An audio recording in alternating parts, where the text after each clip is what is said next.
change it to appear like there is some disrespect from me of the late Raila Odinga.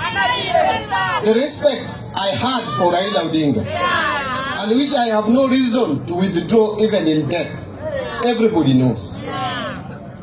I have worked with Baba probably the longest. And I started with Raila when I was 20 years old, in 1992. And no one forced me.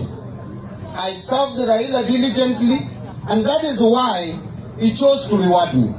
He rewarded me as assistant minister in his office. He made me the chairman of his party for 10 years.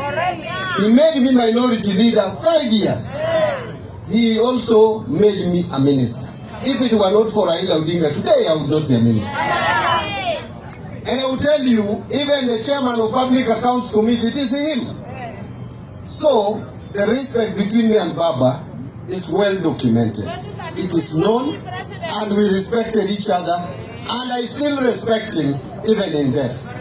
The only thing that I said, and I want to repeat, is if we want to maintain the legacy of Baba, then we must keep ODM strong and united. We must keep ODM strong and united. At the moment, we have leadership of ODM. And we chose Oburu not simply because he's Raila's brother. No. Oburu respected his brother. I still remember 1994, 1995, 1996 up to 97. All Nyanza leaders who were elected had abandoned Raila, except a few. I only remember of Tom Onyango, who was the MP for Nyatike. I remember Owina Chola, the MP for Migori that time. I remember the late Orojode. Those are the people who respected Raila and supported Raila. I still remember it was only Jobo Mino from Kisumu, and it was only Oburu Odinga from the entire Siaya who stood with his brother. Oburu Odinga has a wealth of experience. He could be old, but he's mentally smart. And there is nowhere that Raila sought advice without starting with Oburu Odinga. Even all the negotiations that Raila got into, it was Oburu Odinga who was always leading the way. And that is why we chose this mzee to bring peace in our party, and to bring calm in the party, and to unite our community. Because the strength of the Luo community is in its unity. Anybody who is attempting to divide this community is the enemy of this community. And some of us who have led this community, I have led now as elected leader for well over 20 years, for going to 20 years.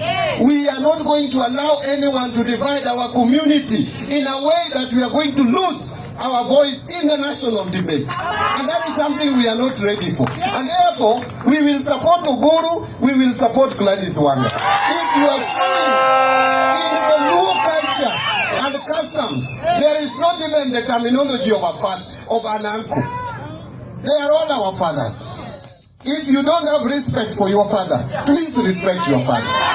We must show respect to the elderly. Is that bad? The only thing I'll say is that now Raila is not with us. Raila is 6 months not with us, for 6 months now.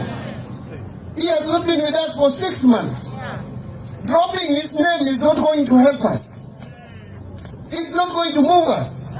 We must now respect the leadership which is there. I know there is no one who has fitted in the shoes of Raila, and probably there will be none. Even if there will be one, it will take time. But as we are, we must start thinking that as a community, our pillar is gone, but we still have a future.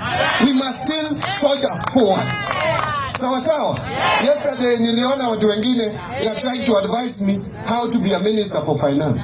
You can't. You have no capacity to advise me. I have been chairman of ODM under Raila Odinga for 10 years. It's not a mean achievement. I have been minority leader for 5 years.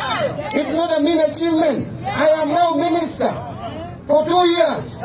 It's not a mean achievement. I was assistant minister in the office of the prime minister. It's not a mean achievement.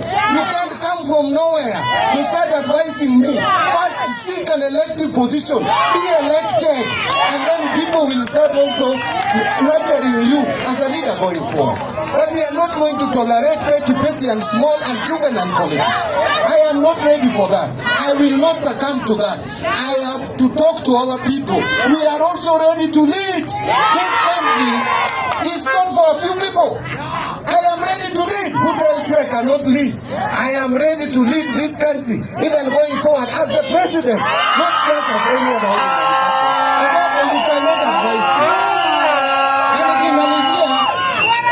If you want to come to the field under uwanja kupigana na mimi kisiasa, mimi am ready. I will not waste my time with juvenile politics. Asanteni sana, Mungu awabariki.